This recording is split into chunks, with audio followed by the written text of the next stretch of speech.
The fluorescent lights hummed their mechanical drone as Megan O'Brien pushed through the service entrance of Seattle General, her sneakers silent against the wax tile. 5:38 in the morning. The hospital was still sleeping, mostly. The night shift nurses moved like ghosts through the corridors, their badges catching the harsh white glow of overhead panels, and Megan moved among them the way water moves through water. Invisible. Deliberate. Present but unremarkable. She had perfected this years ago. The way she kept her eyes down when passing the attendings. The way she never spoke unless directly addressed. The way her scrubs were always the most faded blue on the ward, purchased at a discount bin, never pressed with the crisp efficiency of the ambitious. In this hospital, invisible meant safe. Safe meant she could do what she actually came here to do. The locker room smelled like stale coffee and something chemical, the residue of industrial cleaning products that never quite washed away. Megan spun her combination lock with practiced efficiency. The dial clicked 3 times. 27. 14. 32. The door swung open to reveal the uniform existence of every other nurse, scrubs folded in compressed stacks, a stethoscope coiled like a sleeping snake, compression socks, a half-empty bottle of ibuprofen. And beneath it all, hidden under a layer of fresh scrubs she'd purchased specifically for concealment, sat the boots. They were old. The leather had weathered to the color of burnt coffee, creased and cracked in places where the material had flexed 1,000 times over. The soles were worn nearly translucent along the heels. Military issue, a Marine Corps surplus from the early 2000s, though the brand tags had been carefully removed. Megan's fingers traced the rim of the left boot without lifting it, just a barely visible touch, a habit so ingrained it no longer registered as conscious movement. The boots stayed in the locker. The boots never came home. The boots were proof of a life she'd spent 2 decades burying. She changed into the fresh scrubs and pulled her badge lanyard over her neck. Her name read them the Brian, RN, in small block letters. No credentials listed. No prior experience noted. Just a registered nurse, competent enough to fold linens and monitor vitals, not important enough to invite to morning rounds. The ward was waking now. The night shift was handing off to day shift. Nurses clustered in pockets of whispered conversation. Residents moved with the focused energy of people terrified of looking unprepared. The smell of coffee grew stronger as people drifted toward the break room, and Megan made her way to room 347. Sergeant Marcus Reeves was awake. His right shoulder was wrapped in clean gauze that had been changed at least twice since admission, she could tell by the slight adhesive residue at the edges. Shrapnel wounds from Tikrit, 3 weeks ago. The official report said he'd been ambushed in the Jolin district. The classified file said something different, something that involved a convoy rerouted through hostile territory and a decision made at command level that people were still arguing about in secure video conferences on the 4th floor. "Morning, Sergeant," Megan said, keeping her voice level and professional. "Need to check your vitals." She didn't wait for a response. She moved to his bedside with the economical grace of someone who'd done this 2,000 times before, not mechanical, not rushed, but efficient in a way that suggested competence without arrogance. She wrapped the blood pressure cuff around his uninjured arm. The Velcro whispered as it closed. 118/72. Good. The monitor beeped its steady acknowledgement. "Pain level?" she asked. 4, Reeves said. His voice carried the careful control of someone managing medication and fatigue simultaneously. "Better than yesterday." Megan nodded and made a note in the chart. Her handwriting was small and precise, nothing memorable about it, nothing that would make anyone look twice. She'd spent years developing the perfect mediocre handwriting. Too good and it suggested ambition. Too poor and it suggested carelessness. Hers was exactly the middle. What Megan didn't know was that Sergeant Marcus Reeves was watching her hands as she wrote. Watching the way she moved. Watching the barely perceptible scar tissue that showed along her wrist when her scrub sleeve pulled up. He'd been awake since 5 in the morning, lying still, processing fragments of pain and medication and the growing certainty that the woman taking his blood pressure was someone from another lifetime entirely. Someone he thought he'd never see again. She finished her notes and left the room, and Reeves watched her go, his jaw tightening in the way that came from remembering things that shouldn't be remembered. Not here, not now. The nurses' station was crowded at 6:47 in the morning. Dr. Whitfield stood in the center of the cluster, holding court like a man who'd never questioned whether the world should revolve around him. He was tall, the kind of tall that required people to look up, and he wore his white coat the way actors wore costumes, with the assumption that the garment itself conveyed authority. "Gentlemen," Dr. Whitfield said, his voice pitched to carry across the station. Several of the residents turned. A few of the younger nurses paused mid-task. "I've been thinking about our newest staff addition. The nurse they hired without proper vetting, who apparently doesn't have the academic credentials most of us expect." Megan continued charting. Her pen moved steadily across the page.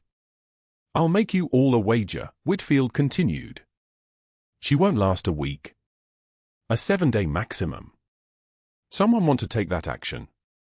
One of the residents laughed nervously. No one else spoke. Whitfield smiled. It was the smile of a man who'd never encountered resistance in his own institutional hierarchy, who believed that the order he'd built was as immutable as gravity. "I'm serious. I'm betting $200 she walks by Friday. Anyone?" The silence stretched for 3 seconds. Then one of the older residents, a man named Chen who'd trained under Whitfield for 2 years, cleared his throat. "I'll take that bet, sir. She's sharper than she looks." Whitfield's smile widened. "Sharper than she looks? That's the bar, then. We'll see." Megan didn't look up from her charting. Her pen didn't pause. Her face remained in the careful neutral expression she'd perfected years ago, the one that communicated nothing about what she thought or felt or knew. But inside her chest, her heart rate remained exactly steady, because she'd learned that long ago too. Fear was information. Anger was information. Neither one changed what needed to happen next. She finished writing and set the chart back in its slot. The fluorescent lights buzzed overhead like insects trapped in glass. Around her, the hospital moved into its daytime rhythm, the beginning of all the small dramas and emergencies and recoveries that would unfold in the next 12 hours. Megan O'Brien, registered nurse, would be part of that machinery, present but invisible, doing her job with the quiet precision of someone who'd been trained in far more dangerous work. She had no idea that the man in room 347 was rolling out of bed right now, standing on unsteady feet, maneuvering his wheelchair with the careful deliberation of someone recovering from serious injury. She didn't know he was positioning himself in the hallway between her station and the supply room. She didn't know he was watching her move back and forth, his eyes locked on her with the intensity of someone trying to confirm something he believed lost forever. And she didn't know that everything, the invisibility, the careful mediocrity, the false identity she'd constructed 6 months ago, was about to fracture. The cafeteria tray left her hands before she understood it was falling. One moment she was moving through the corridor with her usual invisible efficiency, a lunch plate balanced with the precision of someone who'd carried heavier things through worse places. The next moment it was gone, orange juice spreading across the tile like a minor catastrophe, mashed potatoes scattering, the ceramic plate fracturing into 3 clean pieces. Dr. Whitfield stood above the wreckage, his smile the color of a shark's teeth. "Clumsy," he said. "Not a question. A diagnosis." Around them, 4 residents and a nursing supervisor froze mid-stride, watching the scene with the particular intensity of people pretending not to watch. The fluorescent lights hummed their mechanical drone overhead. Megan felt the weight of their attention like pressure changing. She knelt. Her jaw clenched once, a microscopical contraction of muscle that nobody but Whitfield would have caught, and even he seemed disappointed when her face reset to blankness. She began gathering the pieces. 1, 2, 3. The ceramic shards were warm from the food, and she noted this the way she noted everything, as data, as information, as something useful. Her hands remained steady. Not trembling. Not fumbling. Each shard placed into her palm with the care of someone diffusing something explosive. "You're not typically assigned to food service, are you?" Whitfield's voice carried across the hallway, deliberately loud, designed to reach the residents and the nursing supervisor and anyone else who happened to be listening. "How exactly did you end up breaking hospital property?" She didn't respond. Her hands moved. That was the answer. "I made a bet in the station this morning," he continued, turning slightly to address the residents directly, making sure they heard every word. $200 that says you'll quit within a week. Anyone want to take that action? This is what we're paying to have on staff, people who can't even carry a lunch tray without destroying it. One of the residents, a young man with the soft face of someone still learning cruelty, laughed. It was a nervous sound, the laughter of someone uncertain but trying to fit in, trying to find his place in the hierarchy by laughing at the right person at the right moment. The nursing supervisor said nothing. She looked away, focused suddenly on something very important in her clipboard. Megan rose with the fragments contained, the orange juice already beginning to dry on the tile.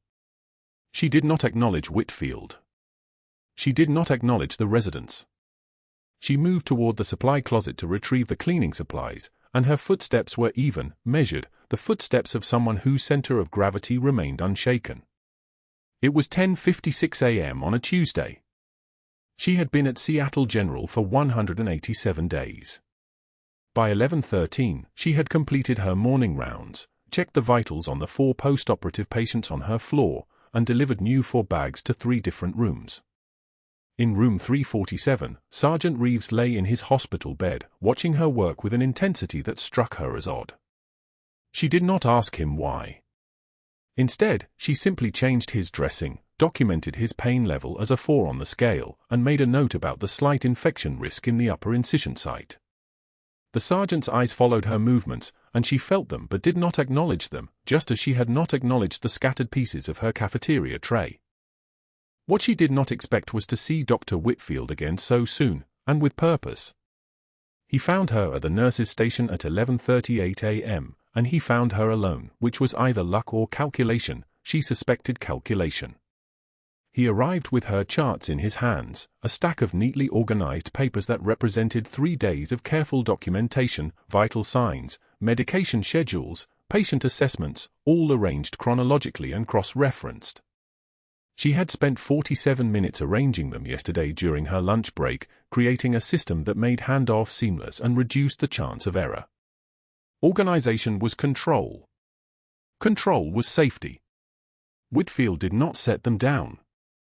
He did what he had come to do.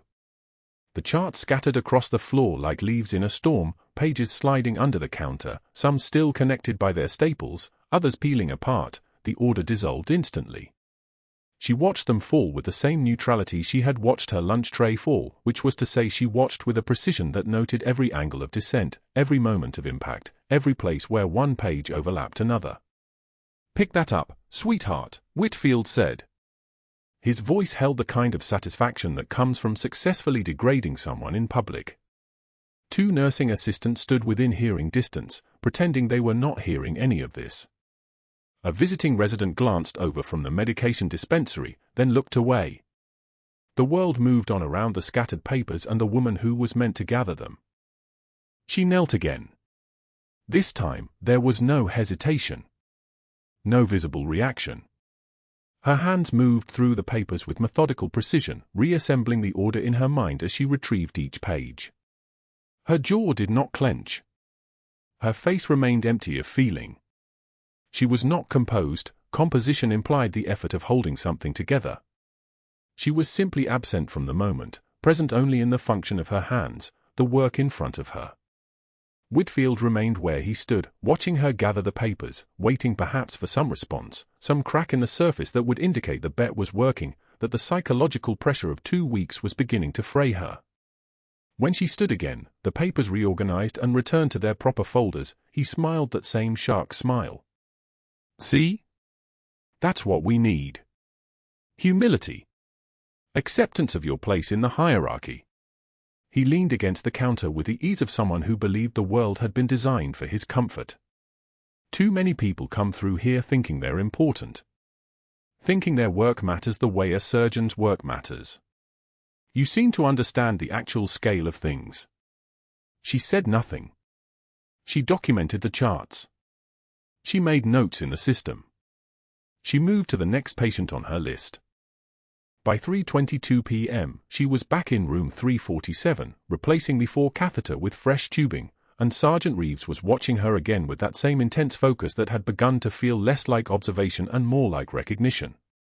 His eyes tracked her movements with the attention of someone trying to match something present with something remembered, a photograph with a person, a memory with a face, 23 years of elapsed time with a moment from before his 8-year-old mind had understood that some people simply disappeared from life. She did not ask him why he was watching. She had already decided that her presence at Seattle General was temporary.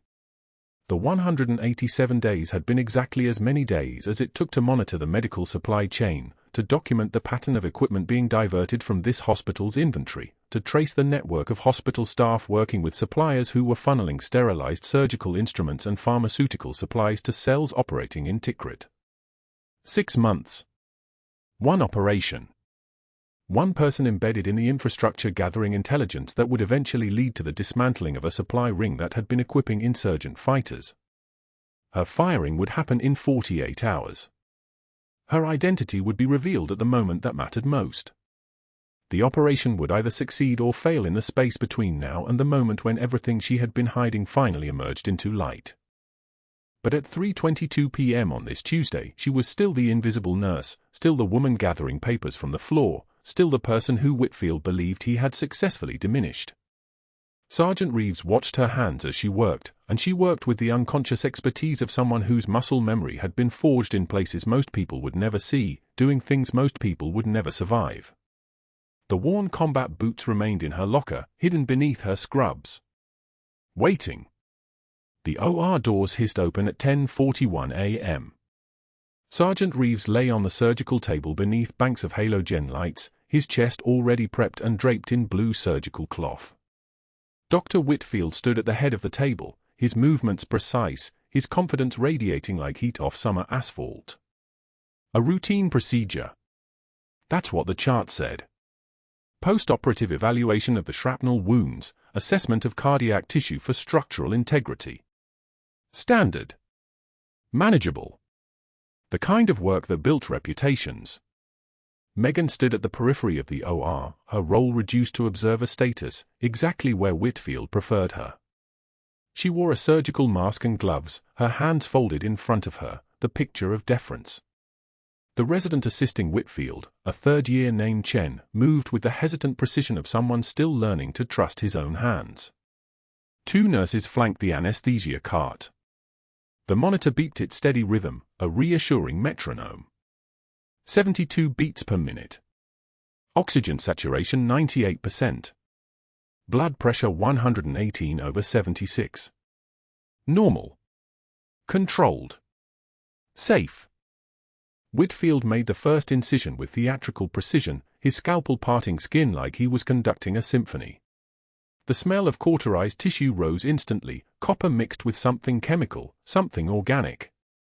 Megan's nostrils flared once, involuntarily. She'd smelled worse.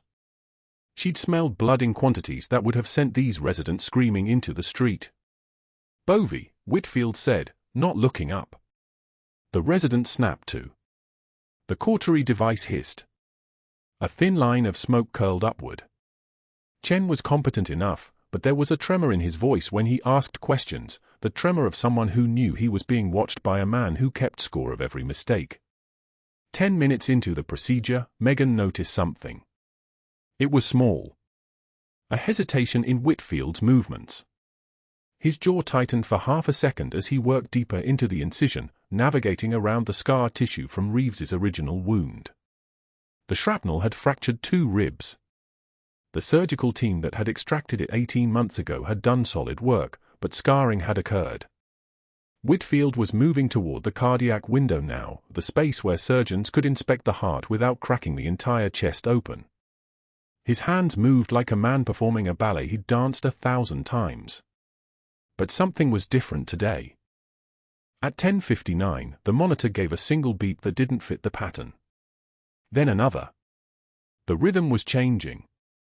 Megan's eyes moved to the screen. The steady, reassuring beep began to stutter. Heart rate elevating, the anesthesiologist said, his voice calm but with an edge that cut through the room like a blade. 104.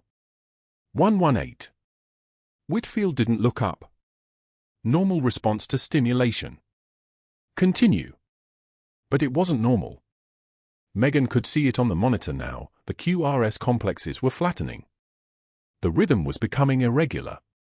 Atrial fibrillation, maybe. Or something worse. At 11:03, it got worse. The monitor flatlined. Not slowly. Not with warning. Complete asystole. The screen went flat. The beeping stopped. Silence rushed in like a held breath released. Cardiac arrest, the anesthesiologist said, still calm, but now there was something else in his voice, the specific tone people used when they realized the routine had become the emergency. Whitfield's hands froze. Not for long. Maybe 2 seconds. But those 2 seconds stretched like an hour. His eyes flicked to the monitor. Back to the incision. Back to the monitor. His mouth opened. Closed. No words came. Get crash cart, he said finally, his voice tighter now. Push 1 milligram epi. Chen was already moving, but there was a quality to his movement that screamed inexperience. He knew the drugs. He knew the protocols. But knowing and doing under this kind of pressure were two completely different things. His hands fumbled with the medication. The syringe clattered against the metal tray. The monitor remained flat. Megan stepped forward. No one noticed at first. The OR was already in motion, all the choreography of emergency medicine executing itself like a well-rehearsed drill. But Megan wasn't moving like someone executing protocol. She was moving like someone who'd done this before. Not in an operating room. In the back of a Humvee, engine screaming. In a field aid station with 3 rounds incoming every 60 seconds. In places where protocols were suggestions and survival was the only metric that mattered. Extend the incision, she said. The words came out not as a question. Not as a suggestion. They came out as a command, and her voice had changed. The deferential tone was gone. What remained was something harder. Something that had nothing to do with hospital hierarchy and everything to do with the fact that a man on that table was dying and she could stop it. Whitfield's head snapped up. His eyes locked on hers with the fury of someone whose authority had just been challenged in front of an audience. Excuse me. His voice was low. Dangerous. Extended incision. Left anterolateral thoracotomy, Megan said. His pericardium is compromised from the original wound. Blunt cardiac trauma from your approach. I'll handle this, nurse. Whitfield's hands were already moving back to the incision, but there was hesitation in his movement now. Doubt. The monitor remained flat. 1 minute since arrest. 2 minutes coming. Megan didn't wait for permission. She moved to the table, her hands reaching for the scalpel on the surgical tray. The room seemed to contract around her. The anesthesiologist's eyes widened. Chen stepped back. Whitfield grabbed her wrist. You cannot. Watch, Megan said. She twisted away from his grip, not violently, just with the certainty of someone who understood leverage and pressure, and took the scalpel. Her hands moved with a precision that transcended training. Muscle memory took over. Her fingers positioned the blade with the confidence of someone who'd done this before, not in a sterile OR under fluorescent lights, but in the dark, under fire, with only a flashlight and the knowledge that the next 60 seconds meant the difference between a man living and a body bag getting zipped. The scalpel cut downward and across. The second incision was deeper than the first. She followed the anatomical landmarks, between the ribs, through the intercostal muscles, pushing past the pleura. The smell of blood intensified. Copper and something sharper. Something like iron left in the sun. Retractors, she said. Someone, Chen, maybe, handed them to her. The young resident's face had gone pale, but his training overrode his confusion. He recognized medical authority when he heard it, and Megan's voice carried something institutional. Something that belonged there.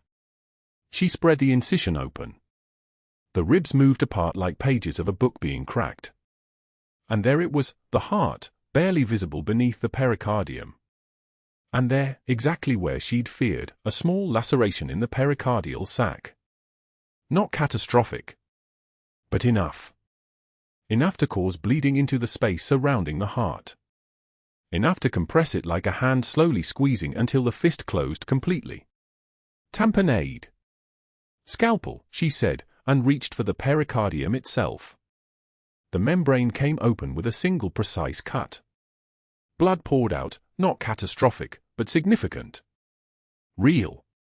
And suddenly the heart had room to beat again. But it wasn't beating. Megan's hand entered the chest cavity. The room seemed to stop breathing. She could feel Whitfield's shock like a physical presence. Chen's mouth was open. The anesthesiologist was staring. Her bare hand pressed against the heart. Cold. Slick. Unmoving. She began compressions. Not the mechanical compressions of the CPR you learned in certification class. Direct cardiac massage. Her fingers, steady, controlled, moving with the precision of someone who'd done this before, began to coax the organ back to work. Squeeze. Release. Squeeze. Release. The rhythm of it became everything. The rest of the OR faded into peripheral awareness. Pain was information. Pain was data. The temperature of the organ told her about perfusion. The texture told her about viability. The resistance told her about pressure. The monitor remained flat. 30 seconds. 40. 50. Then a blip. Just one. But it was there. Another blip. Another. Come on, Megan whispered, and her fingers worked harder. Squeeze. Release. Squeeze. The monitor began to show a rhythm. Slow. Chaotic. But there. 75 beats per minute. 82. 88. The rhythm was organizing itself, pulling order from chaos the way her fingers were pulling life from a dead heart. Sinus rhythm, the anesthesiologist said, his voice tight with disbelief. We have sinus rhythm. 92 beats per minute. Stable. Megan withdrew her hand. Her fingers were dark with blood. She looked down at them like they belonged to someone else. Around her, the OR had gone absolutely still. Even Whitfield's breathing sounded loud. Obvious. Pericardiocentesis, Megan said, her voice still command level, still carrying that authority from somewhere else entirely. He'll need drainage. The compression will recur if you don't address the bleed.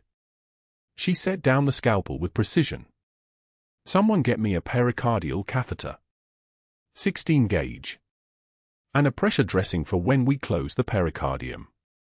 Chen moved. So did the other nurses. They moved because they recognized command authority, and it was standing in front of them wearing surgical gloves and someone else's blood. Whitfield's face had gone the color of old parchment. His mouth opened and closed. His voice, when it came, was strangled. You violated chain of command. You violated sterile protocol.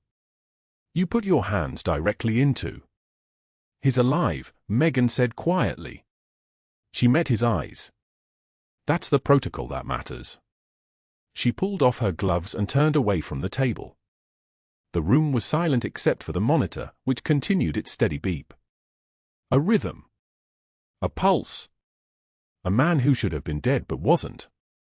What they didn't know was that Megan O'Brien had just blown 48 hours of careful planning. She had just revealed competencies that no floor nurse should possess. She had just given Dr. Whitfield exactly the ammunition he needed. And in the parking lot, nearly 2 miles away, her phone was about to ring with a message that would change everything. Within 1 hour of saving Sergeant Reeves's life, Dr. Whitfield was already moving. The monitors showed sinus rhythm, The room had gone dead silent, and Megan had crossed a line he couldn't tolerate. A nurse, a nobody, had just performed open cardiac massage with her bare hands in his operating theatre. She'd violated protocol. She'd questioned his authority.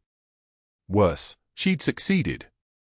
Whitfield stood in his office on the 4th floor, still wearing his surgical mask, his knuckles white against the mahogany desk. He had a phone in his hand and a carefully constructed list of names. The first call went to Harrison Blake, chairman of the hospital board, who was mid-swing at Savannah Country Club when his phone buzzed. Whitfield didn't apologize for the interruption. "We have a credentialing crisis," Whitfield said, his voice the tone of a man delivering urgent intelligence. "A nurse just performed an authorized cardiac surgery in my OR. No attending supervision. No surgical training. She cracked open a patient's chest with a scalpel, and if that patient survives, when he survives, we're looking at a malpractice lawsuit that could cost us 8 figures." Blake's golf game stopped. Whitfield could hear him walking away from the green, his footsteps crunching on carefully maintained grass. "What's her background?" "That's the problem. Her credentials don't hold up.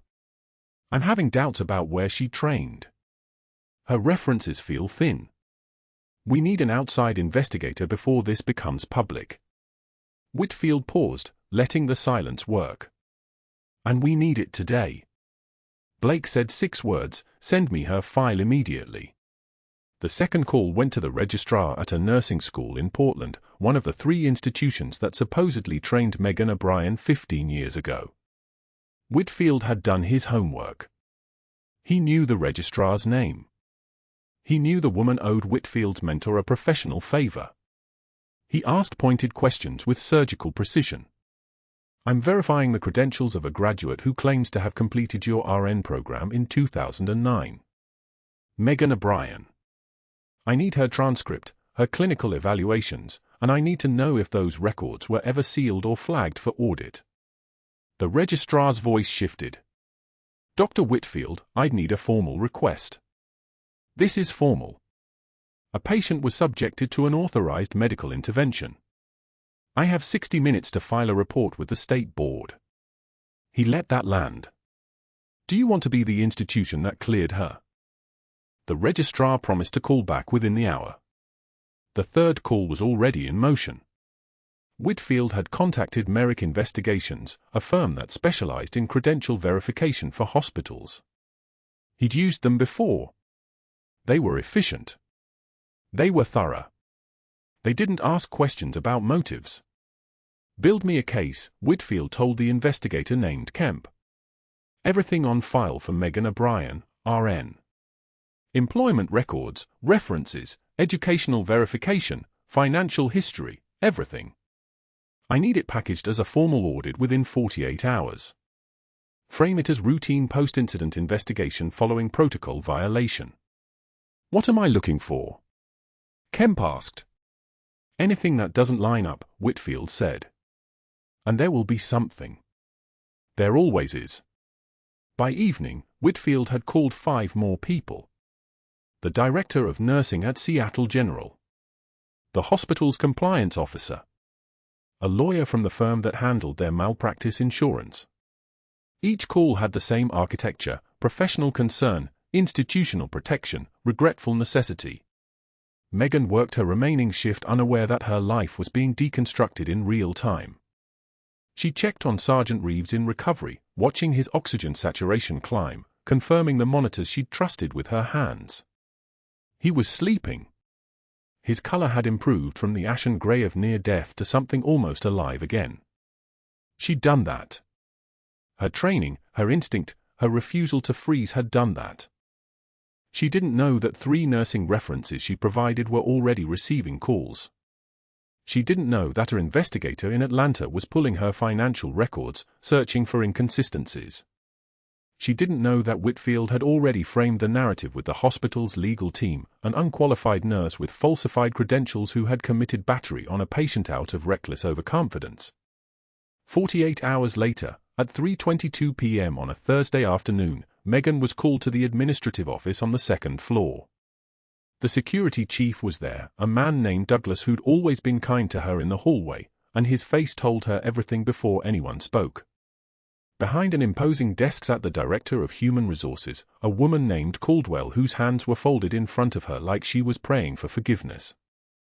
"Ms. O'Brien," Caldwell began, her voice carrying the rehearsed tone of someone reading from a script, "we've completed an investigation into the incident in Operating Room 3 on Tuesday.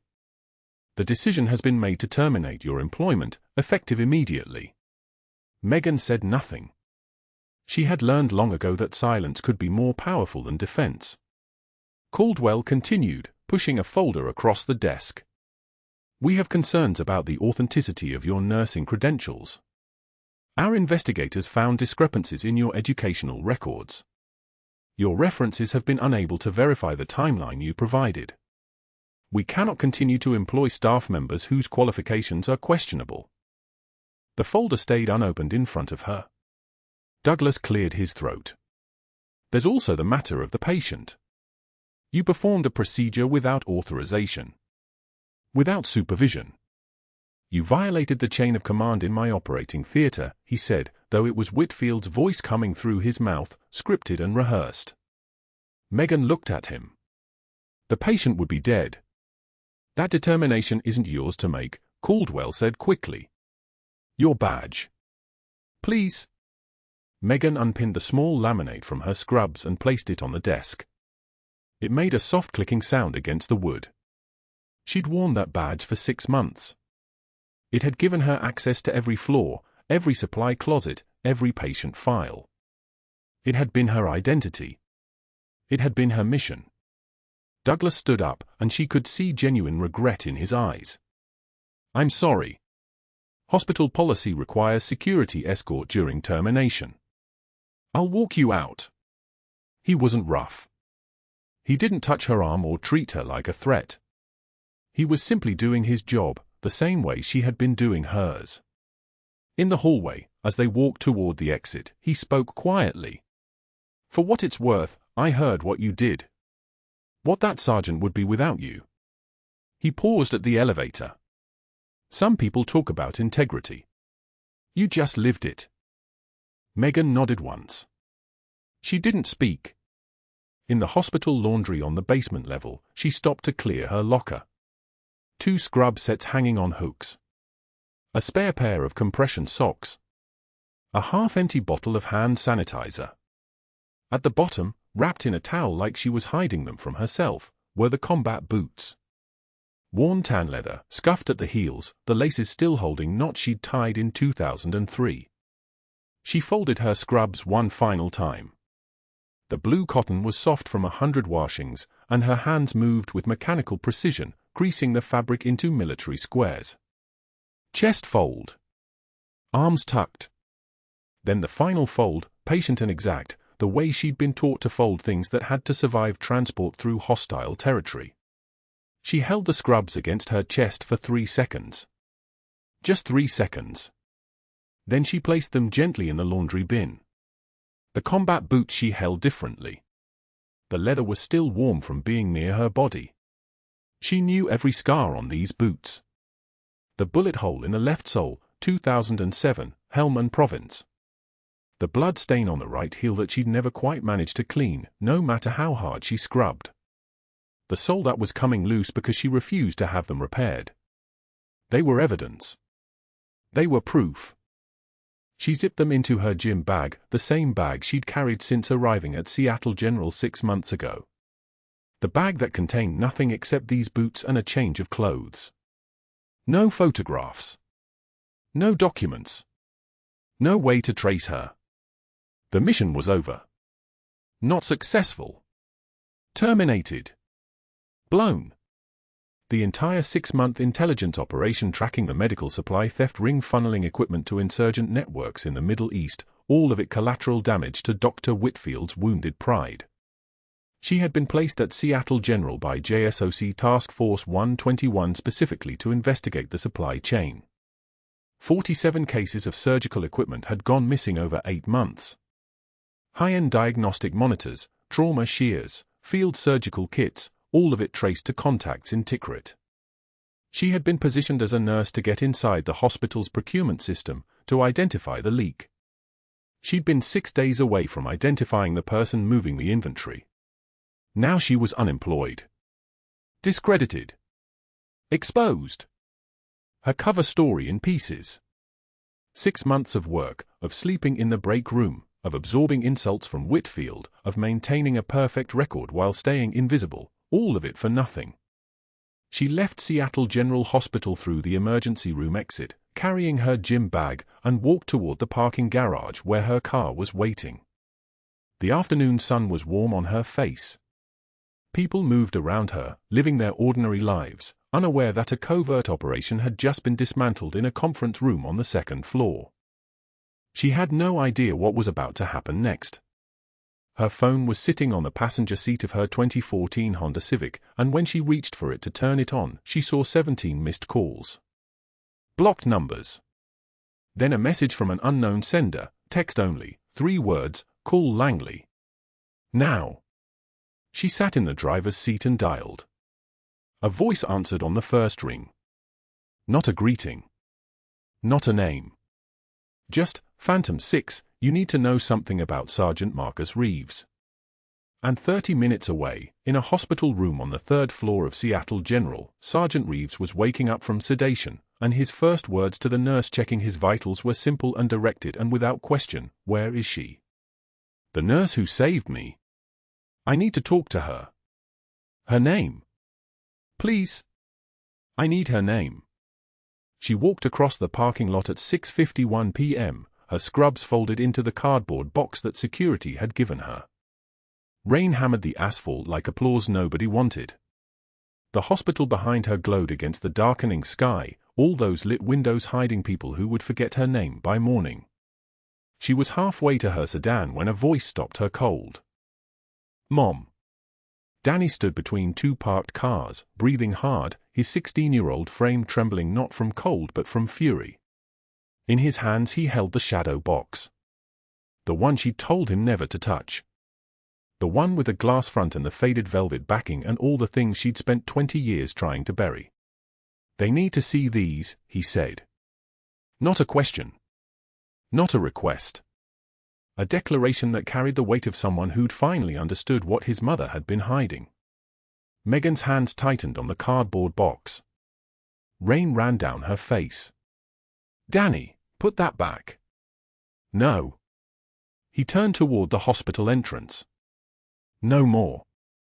He moved toward the glass doors with the single-minded determination of someone half her age but carrying all her stubbornness. Megan followed. She could have stopped him. Should have. But some part of her, the part that had been silent for 6 months, that had folded linens and checked vitals and accepted humiliation with a blank expression, recognized that the mission was over. The cover was about to shatter. Danny pushed through the lobby doors. Heads turned. A nurse at the station looked up. A visitor waiting for an elevator paused mid-step. And in the wheelchair near the trauma bay entrance, Sergeant Marcus Reeves, fully conscious now, his wounds healing, his eyes alert, saw the boots in Danny's hands and everything in his face changed. He rolled forward. Slowly at first. Then faster. "Phantom 6, he said. The words came out like a salute. Like a prayer. Like recognition after 20 years of not knowing the face behind the call sign. The room went silent. Absolute. The kind of silence that only happens when someone speaks a truth so large it stops the air itself. The elderly security guard, the one who always nodded at Megan, the one she'd learned was a former Navy corpsman named Clayton with 30 years in the fleet, went pale. His hand moved to his chest like he'd been physically struck. He stood up from his desk slowly, deliberately, and his voice carried across the marble atrium with the precision of a man who'd spent his life calling out ranks. "That's Master Chief Petty Officer O'Brien. 3 Purple Hearts. Silver Star." A 2-star general who'd been visiting a trauma patient 3 doors down heard the words and turned. Heard the title and understood instantly. He walked to Danny and took the shadow box with the careful reverence of someone holding a holy thing. His uniform carried the weight of 3 decades. His voice, when he read, carried through the lobby like an official record being entered into history. Tikrit offensive, 2003. Extracted 12 casualties under sustained fire, including one 8-year-old Iraqi civilian. Wounds sustained, saving 3 additional soldiers when her convoy was ambushed again in 2009. He looked up from the citation. 2 bullets. 2 Purple Hearts. No medical discharge. Sergeant Reeves pushed his wheelchair forward until he was directly in front of Megan. His hand shook. His eyes shone with 20 years of not knowing. "I was that child," he said, his voice breaking on every word. "She took shrapnel meant for me and never told anyone she'd been shot twice, carrying me to the helicopter." Rain dripped from Megan's hair. Her cardboard box of folded scrubs sat at her feet. The security guard stared at her like she'd been a ghost the entire time. The general held the shadow box open, letting the medals catch the fluorescent light, the Bronze Star, the Silver Star, the 2 Purple Hearts, and beneath them, a Navy Cross in its presentation case, gleaming like a secret finally revealed. 30 feet away, Dr. Whitfield stood frozen in front of the patient rooms. His phone was buzzing. He'd been scrolling through his messages when the general started reading. Now he pulled the phone to his ear and Clayton watched as the color drained from his face like someone had pulled a plug. Dr. Patricia Chen calling, the phone screen read. His medical school mentor. The woman who'd written his residency recommendation 20 years ago. He didn't answer. The phone kept ringing. "She watched a video," Clayton said quietly, his corpsman's eye reading the panic in Whitfield's body language. "Dr. Chen. The one where he threw your charts." The ringing stopped. A voicemail notification appeared. Then another call. This one he answered. Whitfield's face went from white to grey. His hand dropped to his side.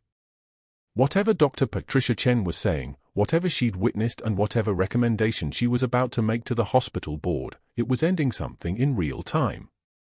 The general didn't look at him. Nobody did. All eyes were on Megan, on the worn combat boots in the shadow box, on the citation that had just rewritten the entire history of the quiet nurse who'd folded linens in the basement and checked vitals without complaint. "You're reinstated," the general said. It wasn't a request. His voice carried the authority of someone who could make that happen with a phone call. "Complete your mission, Master Chief. We've got tactical support and NCIS liaison standing by outside." The hospital lobby doors burst open. 3 agents in dark suits, federal badges catching the light. One carried a briefcase. Another had a secure phone. They moved with the efficiency of people who knew exactly who they were looking for and why she mattered. Megan looked at her son. Then at the worn boots. Then at Sergeant Reeves with his trembling hands and his tears and his finally understanding why the nurse who'd saved his life had never once mentioned that she'd taken bullets to do it. She let the cardboard box fall. She didn't reach for the boots, the general was already lifting them, presenting them to her like a coronation. She slipped them on over her rain-soaked socks, and as she tied the laces, her hands moved with the precision of muscle memory, military knots, combat-ready tightness. When she stood, something shifted.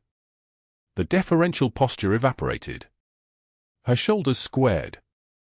Her voice, when she spoke to the agents, dropped an octave and carried command. "What's the operational status?" "Medical supply theft ring. 3 facilities. Your undercover documentation is valid. We can move immediately." She nodded. "Once. Final." 6 months later, Dr. Bernard Whitfield stood behind the counter at Coastal Community College, adjusting the CPR training dummy for the 3rd time that hour. His name tag read, Steve. The staff called him by his first name because nobody in this building would ever call him doctor again. The board had made their recommendation official. His license was suspended pending review. Dr. Patricia Chen had ensured that every hospital in the Southeast knew exactly what he'd done to a decorated officer. He flinched when a student asked him a question. He no longer made eye contact.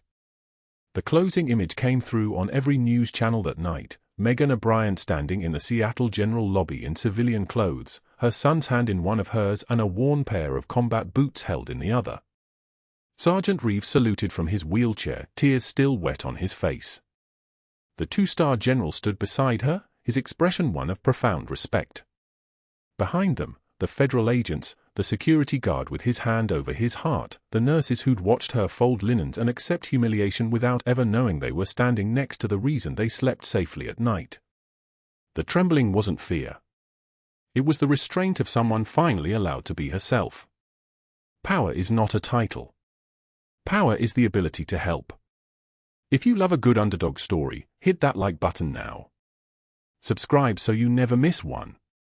And comment below, have you ever been the underdog? Let's see how this plays out.